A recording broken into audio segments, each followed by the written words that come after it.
Hey guys, if you're spending money on PPC, there is no other person I'd rather listen to than Kevin Lee.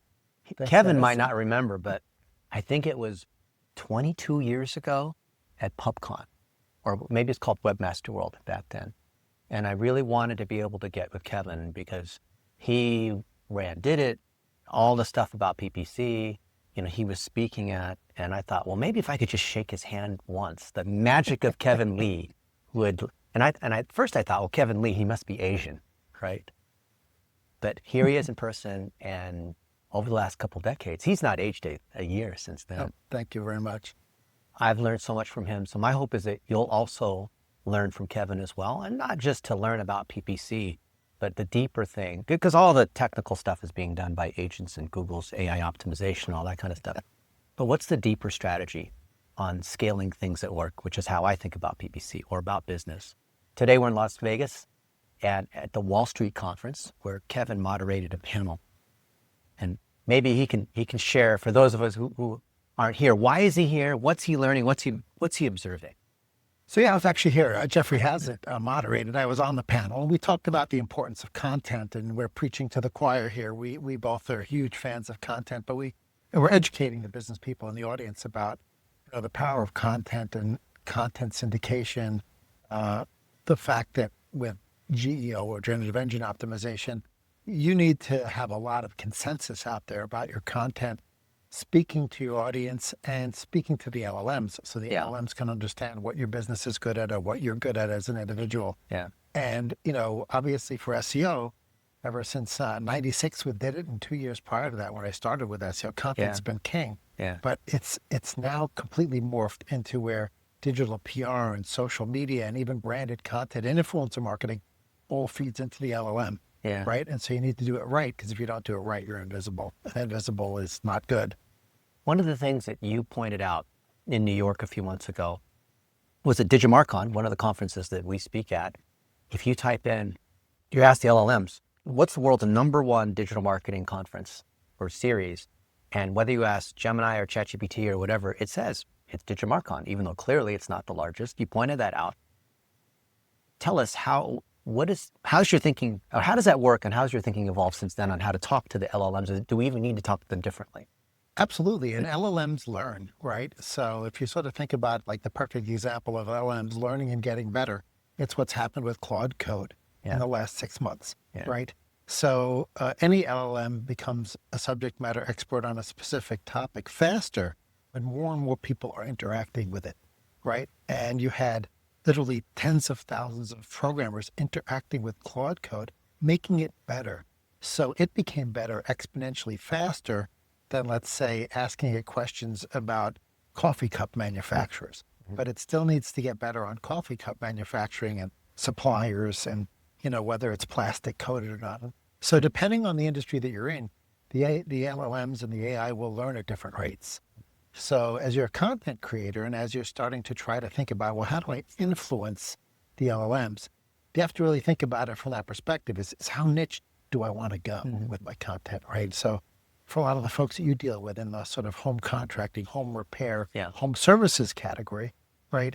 They're not that different from each other except for geography, right? And so there might be specific types of crabgrass that are unique to a geography. And so those lawn guys need to talk about that specific crabgrass or that specific dandelion removal.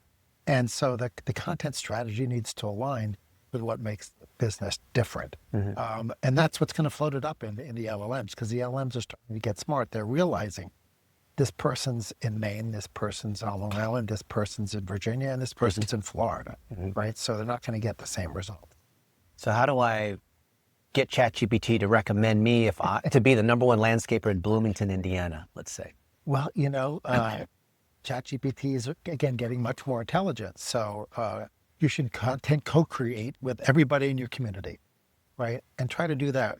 Also understanding the old school SEO benefits of doing the same thing, right? So having co-created content with some of your customers who may have websites, who may have social media presences, who may be willing to give you testimonials. All that stuff not only creates old school link juice, like from an SEO perspective, but they also create content that will get ingested by the LLMs. And the more consensus within your community, you're a great landscaper, more likely it is for ChatGPT, Claude, or Gemini, or Perplexity Yeah. to agree with that consensus. Yeah. But if it's just you on your website saying how great you are, Yeah. that's like one vote, and it's you voting for yourself, right? So that's not going to really influence an LLM. It's really when there's a consensus, and it can work in the opposite direction. So if a lot of people think you suck, you have a problem when it comes to LLM visibility, because it may surface the fact you have a lot of negative reviews. Yeah. You do not want that to happen. Yeah. So let's say, Kevin, people seize upon what you're saying. So a landscaper in Bloomington says, okay, I'm going to co-create content with other people in Bloomington. I'm going to talk to my customers. I'm going to talk about the crabgrass or the trees or things that are different in my neighborhood. And let's say I have all that on my cell phone now.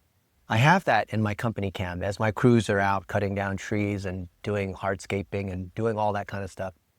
And I have it all on my Google, my phone, on my Google Drive. I have it in a folder, on a Dropbox somewhere. Now what? Well, I mean, that's where social media comes in. These are often things you should be doing anyway, right? So I don't like to view things through a GEO specific lens. I view things from is it good for business lens, right? So co-creating content with your customers is good for business anyway, even if ChatGPT didn't exist, right? Because you can activate it socially. You can use it for your sales team to say, oh, it's interesting. Bob's right down the street from you. Here's a testimonial that Bob did. I've been taking care of his lawn for 17 years, right? Whatever it is, that's all good to do anyway. The, activation of that content, right, will depend on your specific channels where you've already built an audience or where you're building an audience. And of course, then tapping into those individuals who have maybe a bigger following than you in your community, right? Maybe you do landscaping for a house of worship. You do it at half price because they're a nonprofit. Right. And, they can somehow, activate your content. That's great. Yeah. Do you think, Kevin, that, Google has Gemini, which is their LLM, that if we do stuff using YouTube or do stuff using things that Google can see, that prioritizes us to be recommended in Gemini? Some of the early evidence does indicate that is in fact the case. But there's also a flip side to that, which is if you created a piece of content for YouTube and the only place you put it is YouTube, at this point, Google's starting to lock out some of the other crawlers so that they can't see the transcribed content from your video. Gemini can see it, right? But maybe ChatGPT, Claude, and ChatGPT and Claude can't see it. So you need to then think about where else can I put? Maybe so I can take that YouTube video and repurpose it to my web, post it to my Google Business Profile, Absolutely. repurpose it to Twitter and Facebook and Instagram and all that. Exactly. Not all of those places are necessarily crawlable, right? But certain things like a Spotify audio feed or an iTunes audio feed may in fact get transcribed, may get ingested, and create that reinforcing signal to the LLM, right? Or maybe somebody synopsizes it or abstracts it, and then that again creates new content. Yeah. Well, one of the things that I've lost a lot of sleep over in the last few weeks because I've been staying up playing with these agents is taking those real signals off of these YouTubes or Instagrams of these contractors, and then the agents are taking that, just like these, a digital marketing agency. Well, I feel like this is the death of digital marketing agencies because you think about an agency means agent. So why not just have whether it's a human or a non-human agent, take all those real experiences, those real signals, not generated stuff, but real, out and about, meeting people, mowing the lawn, and then pushing it out to all these other channels. And then I was talking with a guy just half an hour ago, and he hired some guy who'd worked at Google for quite a while. And this guy has built this infrastructure to optimize ad accounts for tons and tons of home service businesses. Do you think that we're at a place where agents can take over a lot of this work that we're talking about because it's mechanical versus, what is the value that an agency provides? I think, agencies need to rethink themselves, including obviously the agency I run, DIDIT. We right now obviously see the various types of AI as an amazing tool in our tool chest when it comes to actually then empowering agents, right, to take over some of that work and be semi-autonomous. I think we're right at that tipping point now. Right now, you can be pretty dangerous. You give too much power to one of these AI agents. They can overstep their boundaries and end up creating a reputation problem or over spamming or whatever. So you have to be careful in the way you use it now. But this is like version 0.9 of these agents. They're literally 6 months old. So Yeah. I do think that the human strategy and the human guidance will continue to be important, right? Because translating what makes a specific business special, what why their ideal customer looks different than their competitors, that still, for now at least, requires a human touch. And in order to come through authentically, to your point, sure, you can use the authentic human-generated UGC content, but I still would not quite just expect to push a button and have it always make the optimal decision. I mean, a perfect example in the world of PPC is you've got PMax and AI Max, which are okay at certain things, really suck at other things, right? And so you sort of, use them as a tool. It opens up additional opportunities. But a human at the controls is still handy, whether you're flying an aircraft, driving a car, there's still situations where the human needs to be there. So you've gone from hands-on optimizing PPC campaigns from like 30 years ago to growing your DIDIT agency. Now it's 30 years now? Yeah, 30 years. And you're the chairman. You're not involved in the day-to-day client meetings or things like that anymore. But I actually am, because it's a lot of fun, right? I mean, the reality is, as a marketing mad scientist, solving problems is what feeds my energy, right? Yeah. So every client has some unique challenges, and I like to get into the strategy with clients. Certain clients obviously are more important than others. Some don't require my level of strategic depth necessarily, but others are sort of perhaps earlier in their relationship with us. And I absolutely get involved in those. I spend 30 to 40 hours a week on DIDIT. Keeping it fresh. You're like the Dr. House. If no one else can figure it out, it gets escalated to you, right? Except you're nice about it. Yes. I guess that's a good analogy. A lot of agencies are saying that AI is going to be the death of agencies. Where do you think, what are you doing to adapt DIDIT for the next year or two? I think we're going to have to re-future-proof ourselves as an agency every 6 months, right? And that we're going to have to watch really carefully where the tools are going, where the technology is going. Obviously, if Meta or Google had their way, they want to eliminate that pesky layer that gets in the way of them just all getting the American Express from their clients and having carte blanche to do whatever they want. Yeah. The reality is I don't think that's going away quite as quickly as either Google or Meta would prefer. And again, the creativity, you've got this headwind and tailwind situation. Like if you think about influencer marketing and creator marketing at the moment, that's like the pendulum swinging back to authenticity, right? And those are the kinds of areas where, guiding the influencer marketing or content co-creation with influencers, and then, letting the good creative bubble to the top so that then you can amplify it with advertising. I don't think it's going to be fully automated in the next 5 years. I mean, 5 years is an eternity at the speed that things are moving now. Kevin, what keeps you up at night now? It's solving problems, really. I mean, I've got the incubator as well, variousventures.com, where I've got 9 different technologies in there, including some AI-powered technologies.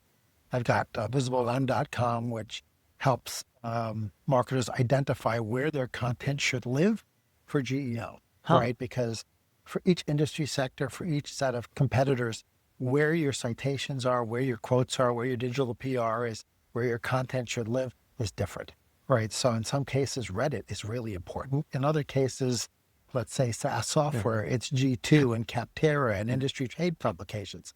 So understanding that from an editorial roadmap perspective is what the visibleone.com platform does. I've got VoiceSue, the AI-powered voicemail platform, super exciting to work on for old school sales. And it doesn't keep me up at night, but one fascinating thing happening right now is, Google was found to be a monopoly separately in 2 cases, in search and display. And the folks that did a lot of the work on our taxpayer dime, one of the law firms, Keller Postman, decided to start a mass arbitration for spend recovery. So a lot of the bigger, in particular, the bigger advertisers are already in there. Over 100 billion worth of spend is already, to my guesstimate, I've put over $1 billion in myself, of spend that's during the period that Google was proven to be a monopoly. So it's the opinion of Keller Postman, the primary law firm doing this, that means that Google probably owes everybody a little bit of something. What that'll end up being, we'll find out. So tell us more about that, because it seems like a mass settlement kind of, what are the class action lawsuits? Well, I was an expert witness in a couple of cases against Google back when they allowed class actions. They thought they were being clever, and time will tell whether they were or not, but they changed their terms of service in 2016 that if you're an advertiser and you don't like something that's happening, you have to arbitrate. And so that means you can't do class actions anymore. So class actions are very different legally than arbitrations are. So this is a mass arbitration. So in the case of a mass arbitration, which is pretty rare, you have a law firm acting on behalf of a group, but it's not a class, right? It's a group of advertisers or marketers. And so, because I'm pretty active in the industry, it came on my radar pretty early. Now I'm sort of getting the word out, because if in fact Google did overcharge, it's just fair for them to give some of it back. What ends up being negotiated is anybody's guess. But, when you look up the history of courts finding that something is a monopoly, it's typically in the 10 to 25% overcharge range, when something's deemed a monopoly. Will that be that settlement? No idea. Right. But it's certainly clear that Google had a bit of an unfair advantage in display and in search. I mean, we've all seen some crazy behavior and quality scores that we don't know if it's coincidental or thumb on the scale, but that's going to be in the evidence that's used for the purposes. So for our audience, how much money do they need to be spending for this to be viable for them? Let's say, an HVAC company spending 20 grand a month on PPC. Does this matter to them? I think it does. There's a self-service link I can provide to you for folks who just want to submit and put themselves into the group. For folks spending over $5 million over the last 10 years, I can concierge them into the group for the purposes of being put into that mass arbitration. Yeah, but there is a self-service link, so they won't know until they get further down the negotiation if they may be able to include everyone who used the self-service link, because they might be too small. Right. And so that'll end up being determined later on. Obviously, lawyers can't promise what the outcome is going to be. But if you were to use precedent in these cases where maybe you get 10%, let's just say for estimate purposes, 10% back, and you spent 10 million over the last 5 years, that could be a lot of money. Yeah, absolutely, which is why generally the response when you talk to marketers or their agencies has been quite positive.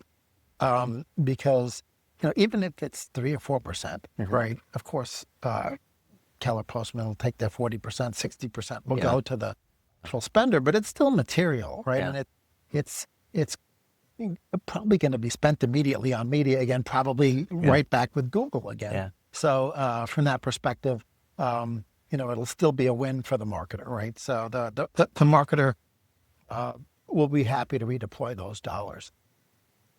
So I know this is very early, but have you seen any early wins, or, is Google appealing this? Because obviously they don't want to pay out whatever percent of what was spent in the last 10 years, even if they're ruled a monopoly by the EU or by the US or by whoever, right? Yeah, it's going to be fascinating because I've had to arbitrate a couple of times myself with all the businesses that I own. And arbitration is very different, right? So if they do, in fact, call Keller Postman's bluff, in my opinion, they won't, but let's say that they do, and Keller decides to take the very largest spenders and start arbitrating them. Yeah. Each arbitration is entirely separate. It's true. Right? Which would mean the American Arbitration Association picks an arbitrator. The arbitrator hears the evidence, makes a decision. The fascinating thing about arbitration is you can't appeal it. This is binding arbitration. Binding arbitration, right? So what's interesting about arbitration is one arbitrator might say, wow, that evidence is pretty compelling. I'm going to treble the damages, triple them, right? So there's no precedent or anything you can rely on. They're all completely independent. If they were to end up being arbitrated independently, and I've spoken to some brands that are big enough that they chose not to go into the group of folks represented by Keller. They said, I spend a couple billion a year. I'm just going to go ahead and have a conversation with them directly. Now, maybe it went through arbitration, maybe it didn't, because they're not willing to share that data. But they said, listen, we're taking care of this. Well, we took care of it already, right? And so, for the mega brands that you and I might think about, some of those may choose not to, enter into the group for the mass arbitration. They may choose to go directly and arbitrate, or at least threaten to arbitrate. The advantage that I see Keller having, that I think these individual mega brands don't have, is Keller was in there on the Attorney General of the states and the DOJ money, digging around in the discovery, most of which is sealed under trade secrets. So Google got the evidence declared a trade secret. So you and I can't see it. Normally, if there's a trial that's funded by federal dollars, it's public domain. You can actually request it. And you can say, let me see the transcripts of that Supreme Court decision or whatever. This is all sealed. But Keller saw it. But is that not related to the DOJ lawsuit, Apple? A lot of that was revealed on how their algorithm works. Well, again, each law firm on the side of an Apple or Google or whatever will either successfully or unsuccessfully deem something to be a trade secret, right? And so I don't have the details of the Apple case in comparison to the Google case. But if you go and try to look up the transcripts of the Google losses in the antitrust cases, the search and display one, there's not a whole lot there other than the fact that they lost, right? And so we're not privy to the specifics. But losses, and there's no room for appeal, like Google's lost. Well, I don't, again, on the federal case level, right, I think they may still have another opportunity to appeal that, but they've lost twice, I think, on each of them.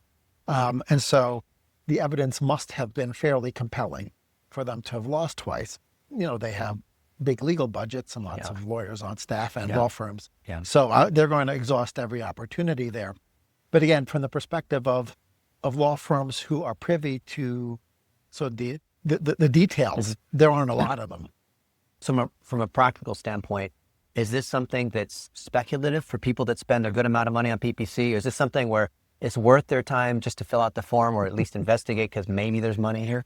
I think it's not that speculative, simply because of the fact that already judges have ruled, multiple judges have ruled. And, I think there's more than, you don't get law firms like this excited about doing contingency work unless they think there's an outcome, right? Because they've already put thousands and thousands of hours into it on their dime, right? And so for a marketer to take the 10 minutes to fill out a form and another hour, maybe at most, if you're not good at AdWords, pulling the spend reports, not that much work. Plus it's contingency, so there's no risk to you. So it's really not a lot of time investment, and really there's only upside. Do you think we'd piss off Google? I mean, we're all small guys. Anyone not spending, $100 million a year, like would Google not? I'm sure a lot of, we have HVAC guys who might spend, $10 million a year, and they think like, but if I arbitrate with Google, maybe they'll turn my account off or something. I've had a couple of folks bring that up. Even people at fairly large agencies, other agencies I'm friendly with, who are sort of concerned about the ramification of repercussions, right? First of all, I would say the teams at Google are fairly independent, right? You got the CFO working with the legal team. They realize it's probably something they're going to have to do. Then you've got sort of the account structures at Google and knowing, what the various AdWords accounts are. If they were to go that far as to punish, like flag accounts. Oh, this is one of the ones that went after us. I think, again, I'm a lay lawyer at best, right? But I think based on me having to have litigated, I think that puts them in a really tough position, because at that point it's tortious interference, in my opinion. And they still want to take your money. Oh, of course. Whether or not they have to give back a little bit or not. And when we gladly give Google the money, right? I mean, Google is one of the top channels. I mean, it's hand raisers who are signaling intent and desire and willingness to engage, with the ads and with the landing pages. So I love Google, but if in fact, they overcharge, I just think it's fair, right? So I don't see any real risk of repercussion. So I sort of see this as a no-brainer. Everybody has to make their own decision, obviously, but from a risk perspective, I don't see that. You and I have had some discussions over the years about click forensics, where there are fake clicks or robot clicks or clicks by competitors, and then Google will issue you a little bit of money back. Is there a parallel here? There is, really. It really has to do with who is the actor, right? Google's ability to filter out IVT or invalid traffic, that's been an evolving level of sophistication that they've had. And that's like a cat and mouse game that Google plays with the people who would like to, put invalid clicks into the system. And so, it generally in the case of invalid traffic, if for whatever reason something snuck through that shouldn't be there, or, things were misclassified from a geography perspective or whatever the case may be, Google usually says, all right, well, it wasn't what it should have been. We were selling you these kind of apples, but it was the wrong kind of apples, like a mistake in the grocery store. So you get your credit back. So there's not that much of a difference there. The only difference is this is a little bit more under duress. Yeah. Because they It's don't. a lot more money too. It's a lot more money, right? I mean, this is, they obviously have the opinion that, whatever we did, they probably still believe they weren't a monopoly or aren't a monopoly. But again, in the United States, at least, the judge has decreed that they are. Well, Google's got enough cash to be able to afford this. Don't they operate at some insane gross margin, like 80%? They do. And of course, when this came onto my radar and I started putting client spend in, I started to, just out of curiosity, look at how much cash and market and liquid securities they have. And it's a very, very large number. So I don't see it as a risk to Google from a business perspective. As it's just going to be a hiccup where they have to, make things right for the folks that are active in the arbitration. So Kevin, we've got a lot of agencies spend a lot of money with Google, and they bemoan the fact that they collect this fee, and most of the money they collect, they feel like they basically work for Google. And a lot of contractors, they've also taken it in-house, and they also complain like, well, we're spending more and more about PPC every year, right? The cost goes up. And then there's Performance Max, which people have complained about, and AI Max. What does this really mean? Because it feels like we're on this like treadmill of all these changes we're trying to react to. Is the end game, I mean, if you're Google and you've got all this AI and you have all these pesky intermediaries and basically who can't build campaigns, which limits Google's ability to profit, which then, these middlemen then blame Google for the prices going up and whatnot. Wouldn't the end game be, well, why don't we just make it so that, you as a contractor, you just put in your content, or we suck in all your reviews and everything, and then we just automatically, I mean, isn't it moving towards the point where, because like AI Max, they're saying like, don't do the single keyword ad groups, don't do this ridiculous complicated structure, because that actually gets in the way, because our AI can actually figure out where to allocate budgets and where to use the different sort of ad formats and whatnot. I mean, I think that's Google's end game desire. But the more sophisticated the marketer is, the more important it is for them to also be running a manual campaign in parallel with a AI Max or PMax. Because I mean, they're saying don't even do like exact match, right? Or don't worry about all the match There's types. a lot of advice that they're giving. The reality is that the sophisticated marketer, in particular the ones that are trying to cherry pick out the clicks that have the highest predicted LTV, as opposed to just some base level conversion rate or base level ROAS number. Yeah. Those sophisticates, they need the levers under their control, in my opinion, at least for now, right? And so, eventually, can you feed back enough data into the bidding engine so that Google is in fact making the best decision for you? Maybe, maybe not. For now, certainly there are a lot of agencies who would prefer to have the more granular control, but Google giveth and taketh away all the time on that front, right? So they layer in PMax, they layer in AI Max, and those get access to inventory that you wouldn't be able to get in a manual campaign. So you sort of have to be running them in parallel. But I think the KPIs you use to optimize around should potentially be different, and the latitude you give that campaign with regards to, how much budget you give it, it needs to be something you watch pretty carefully.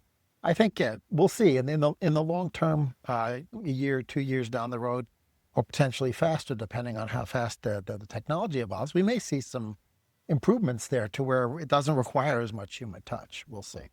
So what does that mean practically right now, and what we should be doing in managing lots of PPC campaigns? Because we don't have enough time to look at every single one. It's a whack-a-mole issue. There's all these third-party tools that claim that they have the AI that can manage Google ads. How do we think about this? I mean, some of the third-party tools are also really great. Again, they're trying to figure out how to move the levers on the manual campaigns. When you think about all the different levers in a manual campaign that could make a huge difference, let's use landscaping again as an example, right? So certain zip codes or zip +4s may tend to have bigger lawns, right? Knowing that, you might want to be able to manually put in bid boosts against those zip codes where the lawns tend to be bigger. And so, would the AI eventually figure that out? Would they not know Probably. that through the conversion API because they use demographic factors like they say? Again, once the data gets big enough, right? But we don't know because the regression algorithms that are in the ML and AI that Google is saying are super smart on that. Right now, the evidence does not necessarily support that, right? That it hasn't imputed the fact that bigger lawns mean bigger contracts. And, then you've got the fact that, well, maybe bigger lawns take longer to convert, right? Because the person's rich and it's hard to get them on the phone. And so, they fill out the lead form, or maybe you have to end up retargeting them, and then they come in through a different channel. They come in through Facebook because they got retargeted from a search campaign. How's Google going to know that? Right. So an agency and a human right now looking at a properly constructed analytics dashboard would be able to say, well, that's really interesting. These keywords are feeder keywords into later conversions through direct navigation, but through social, right? And then you can properly understand the dynamics of your campaign. So I'm not really worried about the agency or the professionals in-house either for the time being. I think you still need smart people at the controls, right? So we're sort of, and that's true for aircraft, and it's true for PPC. You still want for now a human in there for now. What other things are you thinking about that other people are missing? I think there are a lot of folks that aren't thinking about reusability of content in the right way, right? So they're thinking about content in a very narrow way, like I create content, video content for this specific channel. They're not thinking about reusability. And so I think a lot about reusability because not only is it a good practice in general, but it also has implications for GEO, right? So because there's more citations, basically. Exactly. So even if there's no link juice being passed. Oh yeah, or even if there's no link. These days, there's probably not a link, and in some cases, it might have been video content that got transcribed, and it's the transcription that has a ripple effect down the road.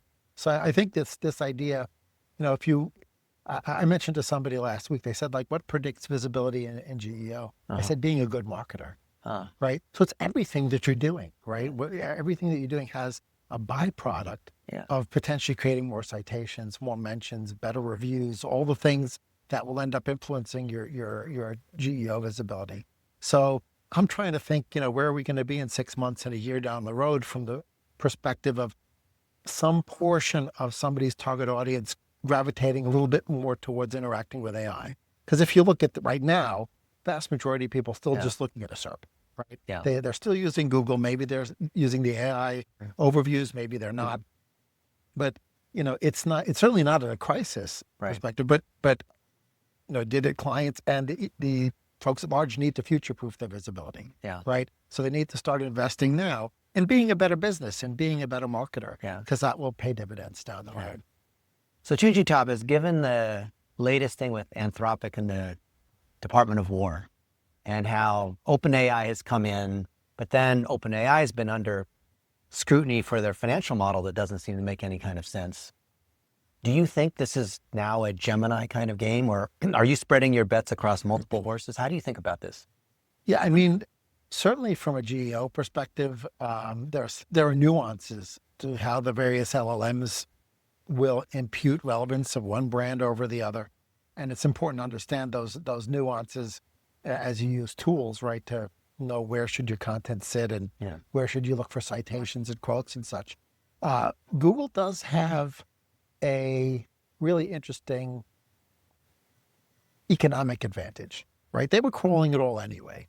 And they make the chips cheaper than anybody else. They make their own TPUs. So I mean, and the conspiracy theorists out there are basically saying they think that Google delayed some of the things that were absolutely ready until they had a viable competitor. It's not conspiracy. I've talked to some of the engineers at Google and they told me this, Yeah. So the head of search quality has told us this. I said, you guys have this. I got him in trouble by mentioning some of the, so I won't mention his name, but you and I know who this guy is, Yeah. So, I mean, and that's strategically brilliant, right? Because, you're less likely to have regulators, digging around and getting upset when you have a viable market, right? And with regards to Anthropic and OpenAI, right now it's a multi-horse race, which is exactly what we want as consumers and as businesses, right? We want options. Yeah. Certainly a lot of folks in the agency world, a lot of folks on the client side are saying, hey, I would love to have a place to put relevant dollars to have relevant advertising. Yeah. Doesn't quite look like any of the other players are there yet to provide relevance at a reasonable price point with the level of targeting that the marketers will want. But I think that we'll probably see it get there. What do you think about OpenAI's ads, their product and strategy? Yeah, I think they don't really need. I mean, they're ads when you buy them, Well, or the ads for themselves. So if you use the free product, right, they're going to run display ads basically as a way to sort of balance the cost. I think that's I don't see that as a perfectly executed strategy, only because they're not giving the marketers the level of targeting that they want. It's similar to what happened in the early rollouts of Netflix advertising, right? Netflix initially said, we're Netflix, you should just pay this price, and we're not going to give you a whole lot of targeting options. We're going to give you the ability to buy tonnage. And tonnage is important. I mean, Super Bowl ads are important. They're tonnage, right? It lets you get a lot of visibility without a specific level of targeting. So you sell shampoo and Cheetos, but for a lot of the marketers that you and I deal with, right, they don't want the tonnage. They want to be able to reach very specific audiences. So as that becomes available within any alternative to Google, right? Because right now we've got Google and Meta, and then if you're in the product business, you've got Amazon, right? So you don't have a whole lot of other choices that can provide scale. Marketers would love to have another place to put their dollars. All the rage has been around OpenClaw, right? What is your take on all that? Is it a dangerous thing? Should we hop on it? Should everyone buy a Mac Mini? Well, I think you could run it on a Mac Mini. You can run it on a Raspberry Pi. You can run it a bunch of different places, and you can even run it in the cloud. I think at this point, you should be very cautious, because there's obviously been a lot of cases where people gave it too much information as it relates to their individual PII, and there's ways of that leaking out or getting misused, because those things will do what you ask it to do. So in the same way that you have to be a good prompt engineer in the traditional use of AI, you also need to be a good prompt engineer in how you empower your agent, your AI agent, to do things on your behalf. It's incredibly powerful, but it's early days. I think even within the next 2 or 3 months, we'll see huge advances there, where it will eliminate some of the rote grunt work that assistants do, whether they're virtual assistants or marketing assistants or sales assistants. Certainly those, data gathering, data cleansing, data appending, that kind of stuff, research, those kind of instances will be really powerful with that. What do you think about Apple's AI strategy? Basically bolting on Google, and Facebook even potentially doing that as well, because they, Llama has sort of lost the steam. Yeah, I mean, it's interesting in both cases, right? Because in the end, a platform that relies on consumers to be thrilled and delighted with the experience that they get, they have to gravitate towards whatever delivers the best experience. And when it's a competitor, in some cases you have strange bedfellows, right? As we have here. Whether or not they've simultaneously got internal skunkworks and such, when you look at the economics, it's difficult for somebody to even just throw money at it, even billion-dollar companies like Apple, because, and to the earlier point, like Google has to crawl this stuff anyway, right? And so the marginal cost of making that data available to another party for them is much, much lower, because they were using it anyway. So for somebody else to come along and decide, oh, yeah, I'd like to replicate this functionality, and I'm going to have to crawl however many trillion URLs. And, Google is even somewhat selective, right? They don't crawl every URL that exists.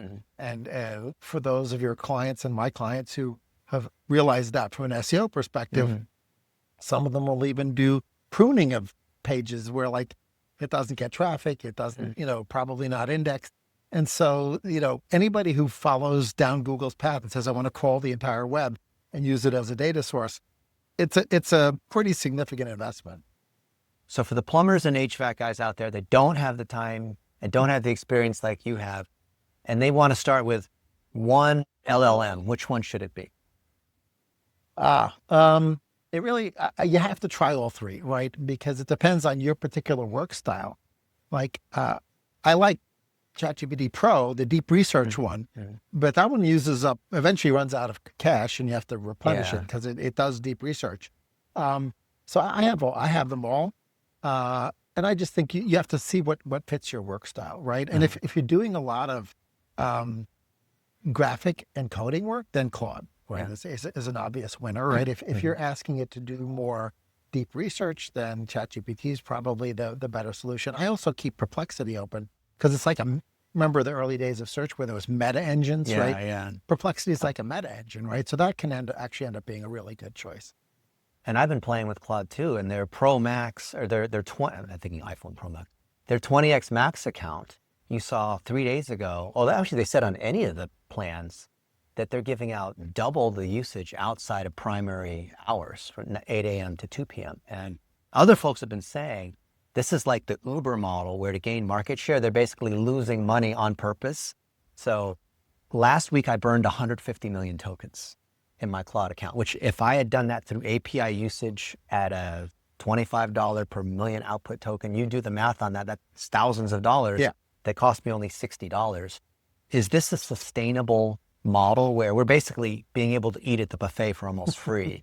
And can we continue to assume it's going to be like that? Or like once they get, because Uber, once they got enough market share, then the price went up, right?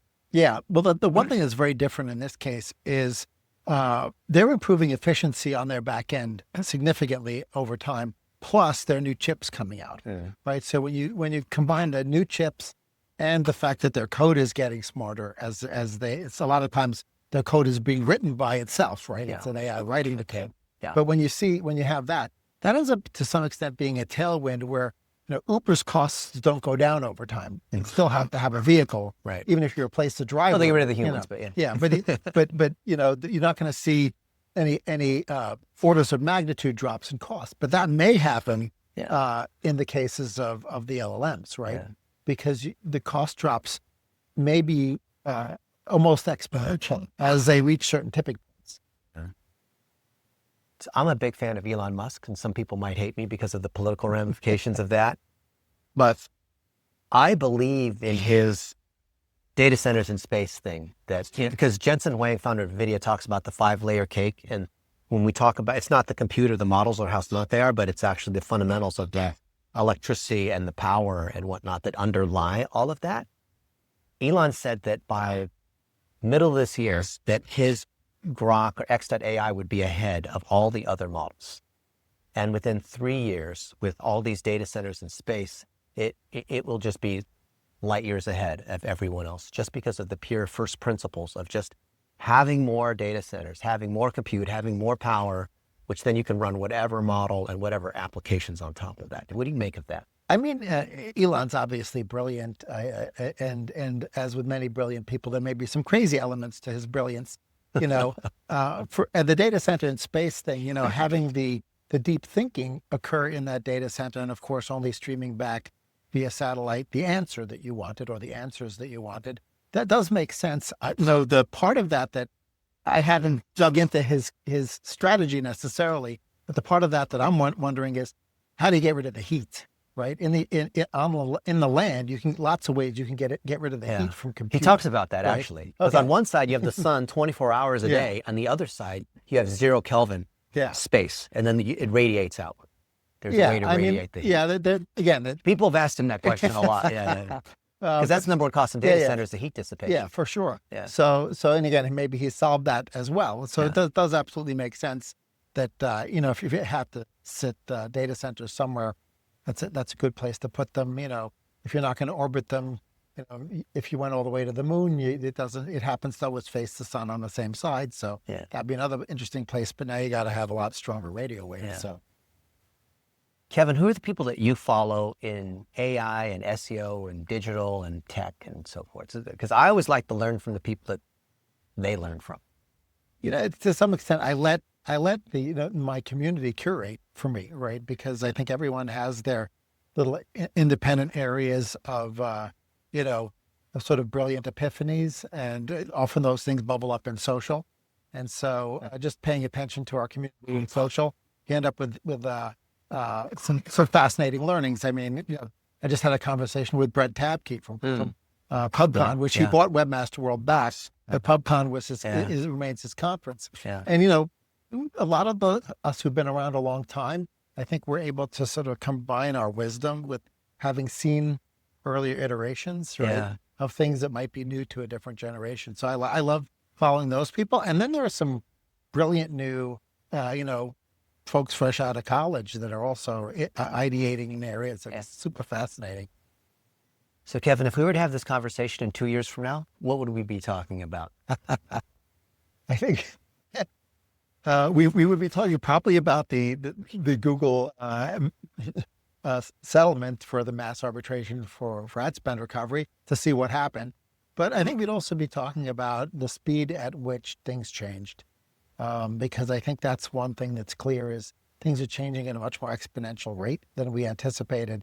And so the ability of the human mind to think about exponential change is really tough. Like we're designed for linearity, right? To be able to catch that thrown baseball, right? And so things that move at exponential rates of change are tougher for us to even predict. So I think obviously AI would probably be a big part of what we're talking about. Maybe it would be some unanticipated work displacement conversations, like areas where some industry was disrupted more than we anticipated. Like people who work through a computer screen mainly? Again, I don't know which one it's going to be, right? Is it going to be Uber drivers? Is it going to be aircraft pilots? Is it going to be, a robotic HVAC repair unit, right? I have no idea which ones will end up being the ones where they'll be head scratchers for us. But you've got independent investment from venture capital firms going into almost every robotic or AI augmented business process or task, right? And I think we'll just be surprised because some of the ones that end up being most dramatic from a disruption basis may not be the ones we think. Fair enough. So Kevin, if you were a young adult entrepreneur and you didn't want to go to college, but you wanted to start a business and you know a little something about AI and whatnot, but you're not really sure what you want to do with your life, what would you do? Well, I think actually the blue collar area is probably the area that will allow for the biggest transformations for a new generation to come in. Right. Because if you think about HVAC and landscaping and roofing and all those categories and who's running those companies now, who are perhaps technology resistant. And you think about, okay, if a new generation would have come in there who are digital natives and how they could make their business more efficient, right? You think about route planning, for example, right? If you have to mow a certain number of lawns or do a certain amount of service calls and you're using linear programming based route optimization, by reorganizing the stops, you can be 30% more efficient, right? So that's the kind of thing where the old school crew are going to be like, what? And then the youth are going to come in there and they're going to be like, okay, this is how we're going to run, right? So I think actually it's an interesting turn of events where if you didn't want to go to college, HR departments are still biased against the folks who didn't go to college, except in blue collar. Yeah, and blue collar is, can you get the work done? And I think I'm stereotyping, so don't hate me. But if you're a boomer and you're a old-fashioned roofer, old school roofer, then there's a 75% chance that when you close your business, you will sell it for nothing and you'll just close doors and not sell it to your kin, not sell it to another roofer, not sell it to PE. But if you build up the internal competency with these young adults, young at heart, not young in age, right? Then your business can create that retirement egg, that fund for you, instead of just going out of business. I was the keynote speaker at the annual convention for the National Funeral Directors Association. And this fits the stereotype of a bunch of old people, and they try to pass it down generation after generation. And increasingly they're not able to because the sons and daughters don't want to own the funeral home, right? For obvious reasons. So now this is creating an issue because there's not an ability to do a lot of succession. And I think in the trades, because that is the thing. That's the last thing that AI is going to For sure. overtake. Yeah. There's so many opportunities for young adults to help out someone who has a $5 million plumbing company. And they have a lot of guys who turn wrenches, but don't understand the stuff that we talked about. And they can come in and kind of co-own, and eventually, like an apprentice, you know, kind of like rent to own. So over 5 years, eventually be able to take over the company and then be able to pay that owner upon exit. Yeah, I for see sure. a lot of that happening now, Yeah, which is friendlier than the private equity approach. For sure. You know, the ability for somebody to earn their way into equity, Yeah. right, is a great way to do that and create a succession plan that creates a win-win. You know, private equity, it has its place in the ecosystem too, but it tends to be pretty disruptive, right? And so if you want to have sort of a smoother transition, to your point about succession planning by having a new generation come in and assume management roles and such is really key. Yeah. So we're here at the Wall Street Conference, which is run by Jeff Hazlitt. Is that right? No, it's a separate conference. Jeffrey Oh, he was just here. invited Okay. here, yeah. Okay. So what are people, so people who are not attending the Wall Street Conference, what happens with all the guys like you who are wearing suits? What are they talking about? well, a lot of the folks up on stage obviously are pitching their investments because you've got a lot of accredited investors in the audience, you know, folks who are making bets into the future. Yeah. So some of the stuff up there is pharma and biotech, and, you know, a lot of these presenting companies have some element of AI, some element of technology in them. You know, so most of the content is really revolving around sort of the future of business from an investment perspective. Excellent. What questions do you wish people would ask you? That's a tough one. I mean, I guess a question would be more specific to themselves, right? I love to be a helper, right? That's sort of what drives me every day, is get up and help people. So I just wish people would ask me how to solve one of their problems. That's sort of marketing mad scientist does. Kevin's incredible. I don't know how you have that kind of longevity. Maybe it's like this eternal inborn curiosity. That's a big part of it. But the arc over the last 3 decades, and he could have been retiring, playing golf, and I don't know how much golf you can play until you get bored, but the fact Not that a lot. he's in, how many companies do you own?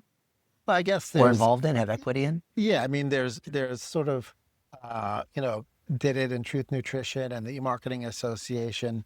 Then there's, you know, Various Ventures, which is an incubator, and there's one company spun out of that already. Yeah. And then there's a couple of nonprofits as well that I'm active in doing work for. So I do a lot of delegating. Sometimes it works out well, sometimes not so well. Always an honor, Kevin. So gracious that you would spend time with me. You know, like, come on, Kevin Lee's willing to spend time with me. That's awesome. Thank you so much. I hope you guys got a lot of value. Let us know in the comments below. What struck you the most? What are you going to do based on maybe an idea? Maybe you were driving and you're listening to Kevin. What are you going to do based on the insight here? And what questions do you have for Kevin and myself? And Kevin, thank you so much for spending time with me and being on the show. My pleasure. We'll see you guys in the next episode.